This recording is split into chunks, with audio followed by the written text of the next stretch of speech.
Bueno, nosotros vamos a realizar la presentación de una reseña bibliográfica sobre la etnografía.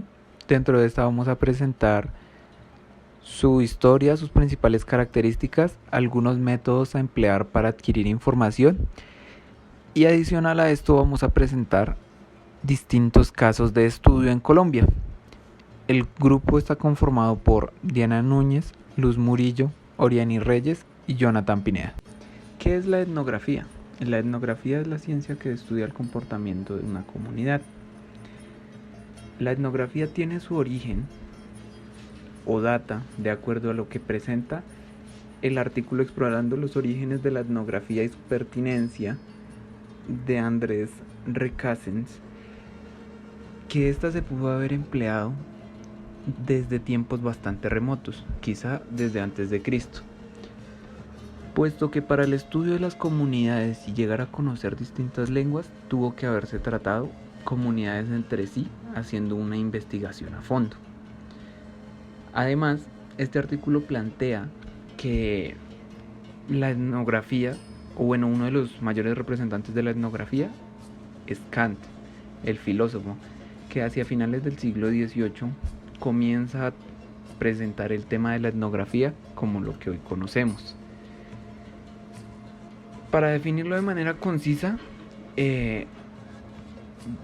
Asensio en su artículo Metodología etnográfica, la etnografía, lo describe como el estudio de las etnias y el análisis del modo de vida de una raza o grupo de individuos mediante la observación y descripción de lo que la gente hace.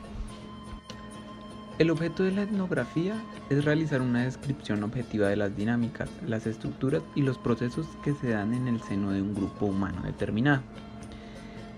Esto es con el fin de recopilar información, recopilar datos en campos por parte de una persona, de un observador, quien va a ser a su vez el analista y la persona que va a realizar una comparación a detalle entre una comunidad base y la comunidad nueva que se está explorando para establecer de manera directa qué diferencias tiene su comportamiento y cómo pueden acoplarse unas a otras.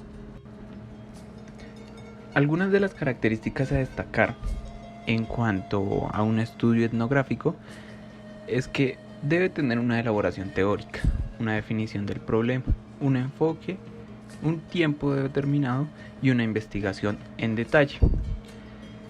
Entrando en contexto en cada uno, para la elaboración teórica debe haber un análisis de conceptos que ayude a comprender la realidad, qué es lo que está pasando dentro de la comunidad, y cuando no hay una perspectiva muy concisa, el estudio tiende a desviarse con facilidad. Para definir el problema, hay que organizar el proceso de investigación y señalar la dirección que ésta debe seguir y especificar cuál va a ser su contenido y las estrategias metodológicas con las cuales se va a realizar el estudio. El enfoque se debe enfocar o se deben aplicar métodos y técnicas que van desde la observación hasta la entrevista y que enriquecen los datos que uno adquiere directamente de la comunidad. Es fundamental o le da un gran aporte que sea información primaria, información tomada en campo del estudio integral de la sociedad. En cuanto al tiempo, se debe detallar el tiempo, aunque en un estudio etnográfico se considera que es engorroso de aplicar, puesto que estos estudios requieren mucho tiempo. El análisis que se debe dar, el tiempo que uno debe compartir con la comunidad, no debe ser un periodo de 1, 3, 5 días, sino que tienden a ser tiempos de 1, 2 meses en adelante para poder enriquecer el conocimiento y apropiarse del mismo, poder compartir una idea concisa de cómo funciona la comunidad. La investigación a fondo, pues lo esencial es penetrar en el sitio de estudio, como lo hemos descrito anteriormente, es hacer parte de la comunidad y tratar de resolver inquietudes, participar con la comunidad, ser un investigador activo dentro de los miembros que uno está estudiando y dejar a un lado las opiniones. Como decía, la información que se está recopilando es de primera mano, es esencial para la investigación, y la información secundaria, la que se obtuvo por comentarios, opiniones al respecto, tiende a ser despreciable con facilidad. Además, para realizar un estudio etnográfico, algunas de las características que describen otros autores es como ser naturales, estar en contexto, estar libre de juicios de valor, no lanzar prejuicios. Se debe tener acceso a todo el campo exploratorio y debe haber un empleo diverso de métodos y técnicas cualitativas, no solo en la recopilación de datos, sino en el análisis y el procesamiento de las mismas. También se debe buscar como un enfoque más interpretativo que señale el contexto de la comunidad. Con interpretativo me refiero que los datos que uno adquiera sean fáciles de procesar, sean llamativos y no sean simplemente párrafos densos que tome trabajo interpretar. Otra de las características fundamentales es que el etnógrafo debe estar tiempo completo, una gran parte de tiempo en el lugar de estudio, con el fin de evidenciar qué cambios pueden presentarse, cómo es el comportamiento, no solo en la mañana, en el día, sino cómo puede comportarse una comunidad en la noche. Y pues que toda la información que se maneje debe ser dinámica, fluida, sin presentar obstáculos. Y bueno, lo último es como que la inmersión debe ser una inmersión interactuada por ambas partes, sin llegar a incomodar a una comunidad, sino que prestando un servicio, un valor que pueda contribuir a los demás, que la información sea planteada y compartida de manera agradable, tanto con los habitantes como las personas que van a revisar el estudio más adelante. La etnografía se divide básicamente en dos tipos. El primero es la microetnografía y el segundo la macroetnografía. La microetnografía consiste en evaluar una comunidad a grandes rasgos, es decir, se selecciona una comunidad grande y se hace un estudio superficial, mientras que la macroetnografía, por su parte, busca entrar en detalle individuo a individuo para poder llegar a obtener conclusiones exactas y puntuales acerca de cada subcomunidad que pueda haber en una comunidad. Dentro de los métodos empleados para el desarrollo de un estudio etnográfico tenemos 5. La observación participante, la cual es una observación científica en la cual el observador se involucra por completo con su objeto de estudio y tiene la posibilidad de indagar más sobre las características de estudio, las motivaciones, formas de actuar, datos que únicamente se pueden conocer desde un acercamiento íntimo con la comunidad. Segundo, tenemos la observación no participante.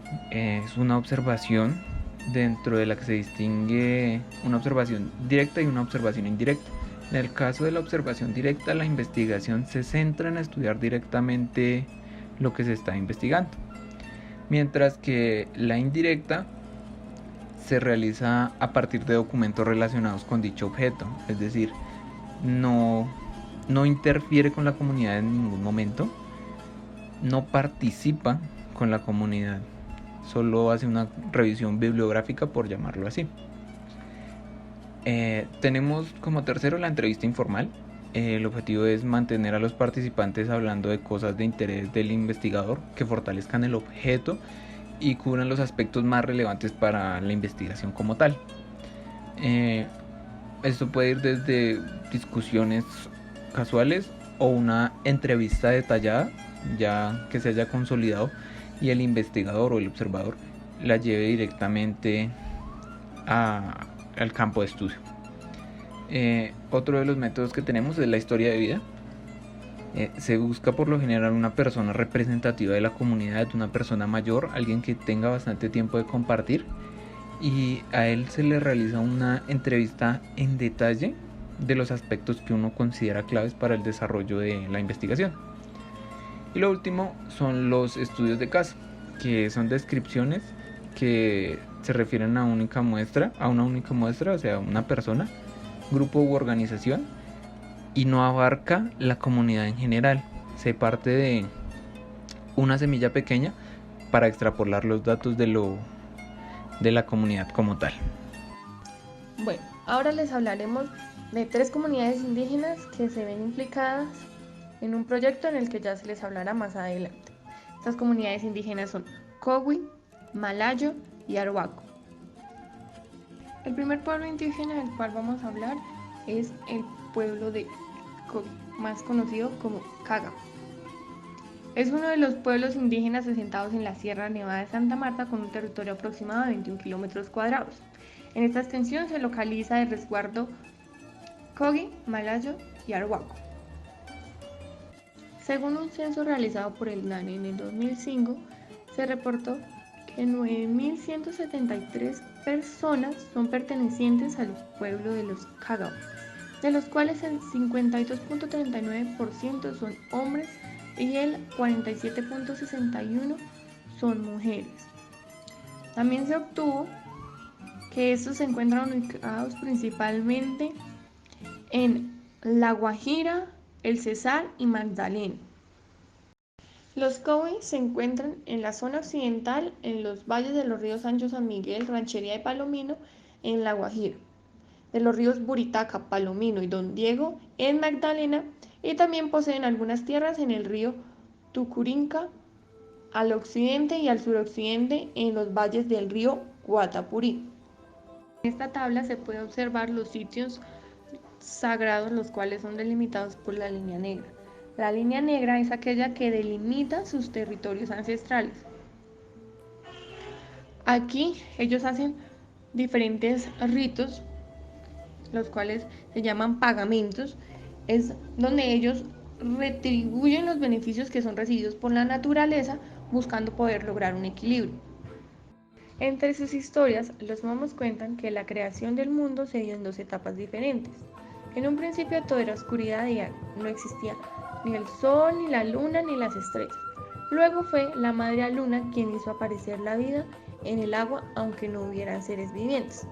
Los hombres y animales aparecieron en la tierra cuando la madre tuvo varios hijos, quienes no solo ayudaron en la creación del mundo como tal, sino también del universo Caga. Para ellos, el mamo es sabio con poderes sobrenaturales, es la figura representativa en la vida social del pueblo y entre los organismos representativos. Además de ello, dicen que ellos son los hermanos mayores, dado que desde el primer amanecer la madre les dejó como función principal ser los guardianes del mundo, donde los hermanos menores son todas aquellas personas que no hacen parte de los pueblos serranos, ya que no conocen ni practican la ley del origen. Para los Cagaba, la violencia solo hace parte de los hermanitos menores, no conocen los límites al momento de explorar la tierra, solo buscan la acumulación y por tanto apropiarse de todo lo que la naturaleza les ofrece. Entre sus actividades, la principal es tejer. Es un rol generalizado y valorado dentro del pueblo Cagao. Las fibras que utilizan son naturales como el fique y el algodón para la producción de mochilas, vestidos y algunas artesanías tradicionales. Para teñir estos accesorios utilizan raíces y cortezas de los árboles. Entre la vestimenta típica de los Cowi consiste en el yacna. Es una ropa gruesa tejida por ellos mismos y utilizan una camisa larga que se llama muya y un pantalón denominado calazuna. Respecto a su alimento, dado que la mayoría de familias viven en fincas dispersas, la base de su alimentación es el plátano y la papa. También se cultiva yuca, malanga, caña de azúcar, auyama y batata. Ahora hablaremos sobre los Malacho, también conocidos como Wiwa. El pueblo Wiwa, al igual que los Cágaba, es uno de los pueblos indígenas asentados en la Sierra Nevada de Santa Marta y este se compone de alrededor de 21 kilómetros cuadrados, territorio que es compartido con los Cágaba y con los Iku. El pueblo de Wiwa está compuesto por 10.703 personas, de las cuales el 50.8 son hombres y el 49.2 son mujeres. Estos se encuentran localizados en Valledupar, San Juan del Cesar y Dibuya, en La Guajira. Los Wiwa, al igual que los Cágaba, tienen sus sitios sagrados, donde igualmente se realizan pagamentos para retribuir los beneficios realizados por la naturaleza. Y se pueden observar en esta tabla. Para los Wiwas, también una historia de cómo comenzó todo. Ellos cuentan que en un principio tuvieron vida en el agua. Antes de que se creara el mundo, todos eran burbujas de agua. Pero cuando llegó la oscuridad, se creó el pensamiento. Y gracias a sus padres, quienes fueron los creadores, que los convirtieron en los Wiwas, y lo más importante, que les dejaron el pensamiento y la responsabilidad de ser los guardianes de este territorio. Los Wiwas se vieron bastante afectados en el siglo XVIII, dado que cuando se realizó la colonización, se les implantó culturas que no eran de ellos, lo cual los afectó bastante. Hasta el siglo XX todavía se veían los impactos que se realizaron por la colonización. Respecto a la vestimenta de los Wiwas, los hombres usan pantalón y una camisa larga que cubre hasta las rodillas. Las mujeres utilizan un traje blanco que cubre hasta un poco más abajo de la rodilla y las que no están casadas utilizan un enterizo. La base de alimentación de los Wiwas es el maíz, la yuca, el plátano, la racacha y el guineo. Y también se complementan con carnes, pescados y algunas hortalizas que cultivan los indígenas. Y por último les voy a hablar sobre el pueblo indígena Arhuaco, o más conocido como Iku. Al igual que los dos anteriores, es uno de los 4 pueblos aborígenes de la Sierra Nevada de Santa Marta, en el litoral caribe colombiano. Los Iku están compuestos por 22.134 personas, de las cuales el 51.15 son hombres y el 48.85 son mujeres. Estos se encuentran ubicados en Valledupar Cesar, el Copey, corregimiento de Pueblo Bello en Cesar, y Fundación del Magdalena. Los Iku, al igual que los Cágaba, se consideran los hermanos mayores encargados de cuidar y perseverar del mundo. También consideran que la mediación con el medio natural se realiza por medio del mamo, el cual se encarga de difundir, transmitir y hacer cumplir los mandatos dejados por el dios hombre. Cumplen el papel de guía espiritual, practican la medicina tradicional y median las acciones de colectivo. Respecto a la música, se conoce que el pueblo de Iku se apoya en 3 instrumentos principales: la charua, el carrizo y el acordeón. Aunque el acordeón se ha introducido por la influencia de la música vallenata, especialmente en las fiestas, en las reuniones y demás. Sin embargo, se han mantenido a salvo los contenidos de la música tradicional de ellos. Y por último, su lengua pertenece a la familia lingüística de la chibcha. A continuación se les va a hablar del proyecto del embalse de los Besotes, que consiste en un proyecto que tiene gran amplitud y que se ha llevado en sus planteamientos, diseños y viabilidad durante medio siglo. Ante todo, es de gran importancia definir el lugar donde está diseñado este proyecto. Este proyecto está definido para el municipio de Valledupar, ubicado en el departamento del Cesar. Específicamente está diseñado para el río Guatapurí, el cual nace en la Sierra Nevada de Santa Marta y desemboca en el río Cesar. Tiene una altura máxima de 5.775 metros sobre el nivel del mar y tiene una longitud de 80 kilómetros. Estas comprenden unas áreas entre 86.694 hectáreas, donde 50.518 hectáreas corresponden a la zona de influencia de Corpo Cesar. Esta es una corporación que está encargada de cuidar y mantener las zonas naturales y las reservas de esta zona. 36.176 hectáreas corresponden a parques naturales nacionales. El objetivo de este proyecto es proveer agua potable al acueducto Valledupar.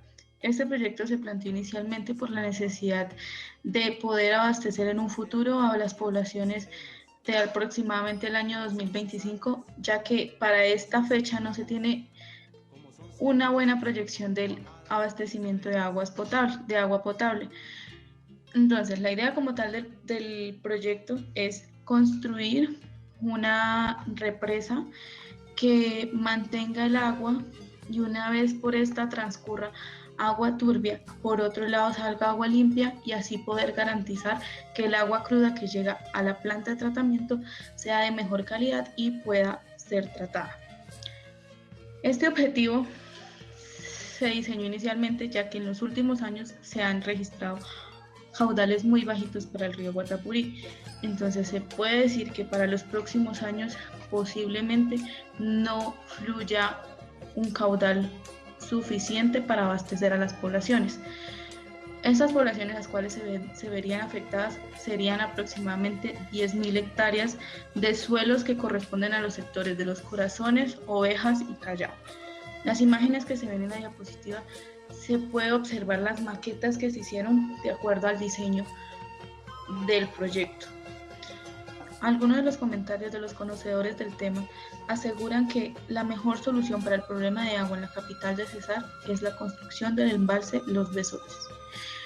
Pues uno de los comentarios puntualmente por parte del ambientalista Miguel Ángel Sierra dice que es muy importante tener una reserva adicional de agua que nos permita tener una especie de sustento para futuras generaciones, porque se ha previsto que vamos a tener graves problemas de agua. Como nosotros dependemos del tema de agua a través de la Sierra Nevada de Santa Marta, es incalculable la cantidad de agua que se puede almacenar.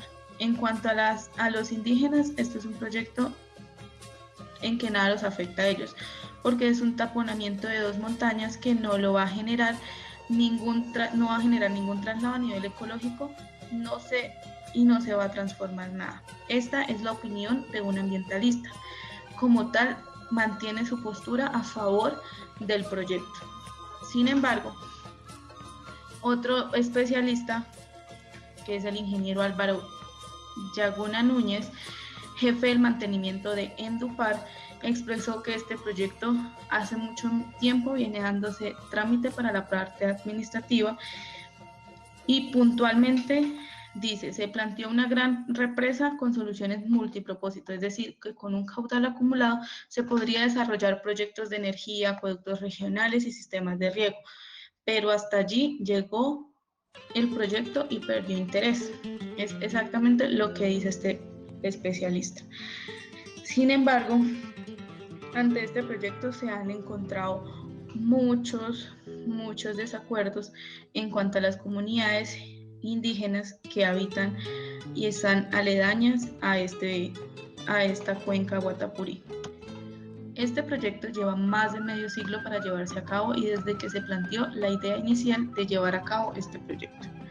Todo empezó en 1969, donde el Instituto Colombiano de la Reforma Agraria, INCORA, contrató a la firma israelí Tahal Consulting Engineers para realizar los estudios de factibilidad y adecuación de áreas mediante sistemas de riego y drenaje. Luego de esto, en 1992, el Instituto de Hidrología, Meteorología y Adecuación de Tierras, IMAT, contrató a consultores civiles e hidráulicos para la actualización y complementación de los estudios realizados en 1969. En 1995, el Instituto Nacional de Adecuación de Tierras planteó que se tenía garantizada la destinación de los recursos para la contratación directa del diseño y la ejecución del proyecto, contrato que se preveía estar listo a finales del primer trimestre de 1996. Para 1996 se esperaba contar con la licencia ambiental por parte de Corpo Cesar.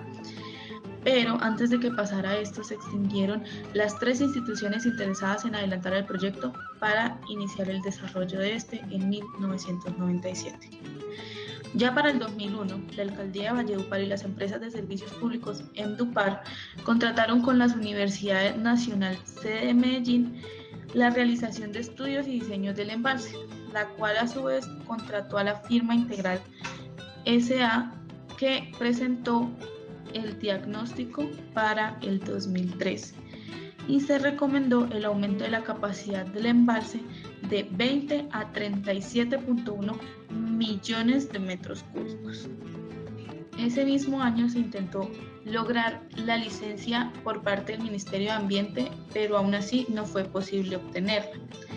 Según el acta de audiencia pública para el departamento de Cesar, con la participación de los representantes regionales para la gestión de recursos designados a la construcción del embalse, en 2003 se focalizó como un proyecto de distrito de riego. En este sentido, la coordinación para el apoyo y la gestión de recursos a nivel nacional quedó a cabeza del Ministerio de Agricultura y Desarrollo Rural. Para el 2006, Incoder suscribió con la Gobernación del Cesar un convenio de delegación de funciones para actualizar la factibilidad y adelantar la primera fase de diseños detallados. Ya para el 2000, en el rango de 2006 y 2010, el Plan Nacional de Desarrollo se refirió al megaproyecto bajo los siguientes términos. Declara estratégica y de utilidad pública la construcción del embalse multipropósito Los Besotes para regular los caudales del río Guatapurí que garanticen el abastecimiento de agua al acueducto y al distrito de riego en Valledupar, para lo cual el gobierno debería priorizar y garantizar la realización de este proyecto, dándole así más importancia a este proyecto, pero aún así el gobierno no materializó este proyecto. A nivel local también se intentó influir bajo el Plan de Desarrollo Municipal en un rango del 2008 y 2011, pero aún así no se realizaron inversiones ni apropiaciones para dar continuidad con el proyecto.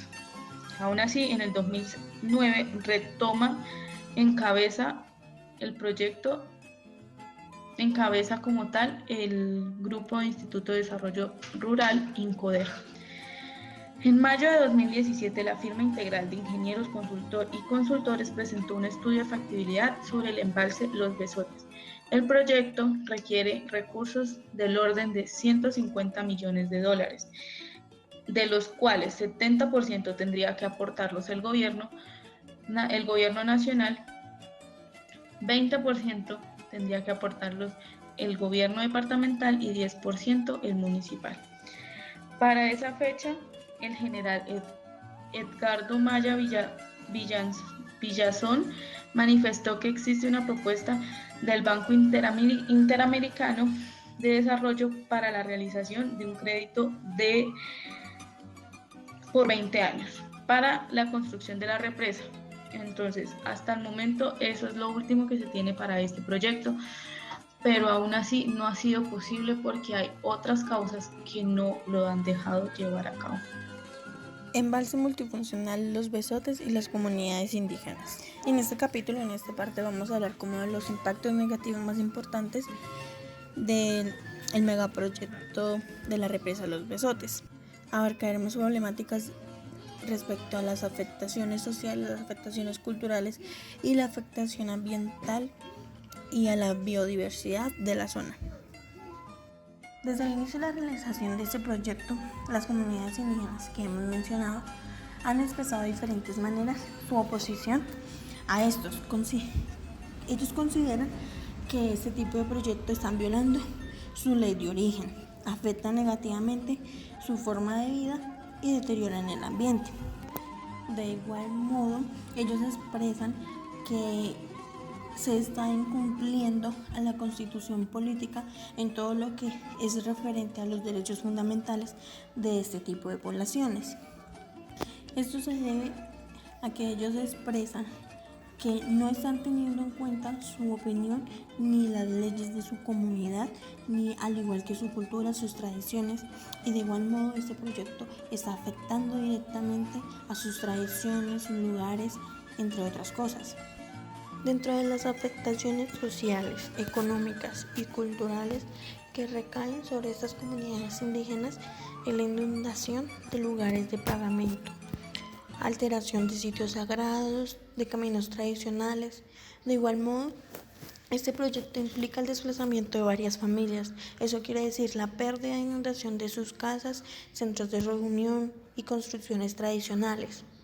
De igual modo, esto también afecta en sus cultivos y en el equilibrio físico y espiritual del territorio sagrado, ya que este proyecto traería consigo sequías, lluvias, enfermedades.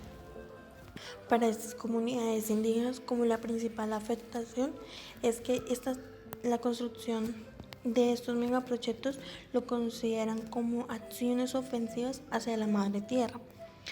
Digamos, con la realización de este proyecto, el Ministerio Ambiental y entre las organizaciones consideraron que frente al problema de las familias que habían que desplazar por las inundaciones que provocaría este proyecto, ellos decidieron ofrecer tierras para que ellos se instalaran en otros lugares.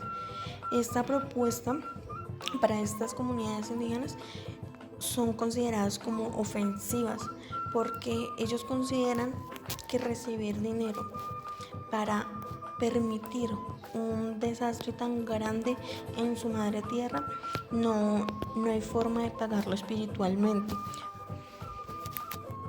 Ellos consideran que están violando la ley natural, las leyes de su cultura, de sus tradiciones, y así no funciona.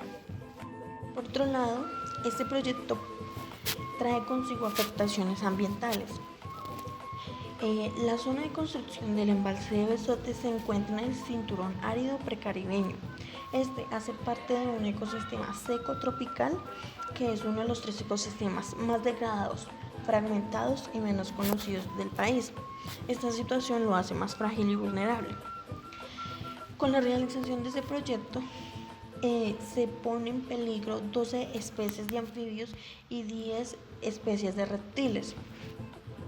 En el estudio de prefactibilidad ambiental se tuvieron 3 alternativas para la realización de este proyecto. La escogida por el Ministerio de Ambiente trae consigo mayor aporte de sedimentos al agua, inunda más área y afecta más ecosistemas. De igual forma, este proyecto trae consigo impactos severos sobre los acuíferos, es decir, aguas subterráneas. Además, como lo mencioné, en la flora, en la fauna, disminución en la cobertura vegetal y pérdida de especies. Como se mencionó, este proyecto trae consigo afectaciones en el sistema hídrico, trayendo una mayor cantidad de sedimentos del agua, lo cual afecta sus propiedades físicas y químicas, aumentaría la inestabilidad del terreno y la erosión del suelo. Este embalse afectaría la cuenca baja y media del río Guatapurí, uno de los ríos más importantes que nacen en la Sierra Nevada de Santa Marta, ya que este proyecto afectaría el rumbo y la trayectoria de este río, provocando inundaciones a grandes ecosistemas. Por estas afectaciones sociales, culturales, ambientales e inconformidades por parte de las comunidades indígenas de la zona es cuando se hace la presencia de organizaciones indígenas. En esta zona se hace presencia de organizaciones como CIT, Confederación Indígena Tairona, la OICA, Organización Indígena Cancuana, la Organización Gonawidua Tairona, OGT, y la Organización OWYBT, que está ubicada en el resguardo de la comunidad indígena que estamos evaluando. Como conclusión, Colombia es un país diverso en tradición, etnia y biodiversidad, que cuenta con un alto porcentaje de comunidades indígenas que han permanecido en el país durante muchas generaciones. enriqueciendo a la nación de forma cultural. En cuanto al proyecto del embalse de Los Besotes, este ha sido uno de los proyectos como más problemáticos o que han generado más controversia en el país, porque se ha parado por la voz y la opinión de los pueblos indígenas, además de los impactos ambientales que este proyecto conlleva. Por eso, digamos que es como necesario buscar o plantear una estrategia para mitigar todos estos daños ambientales, sociales y culturales, tanto del proyecto de Los Besotes como de las actividades económicas de las poblaciones indígenas. Esta estrategia también debe servir como mediadora entre los impactos ambientales del embalse y su propósito de construcción.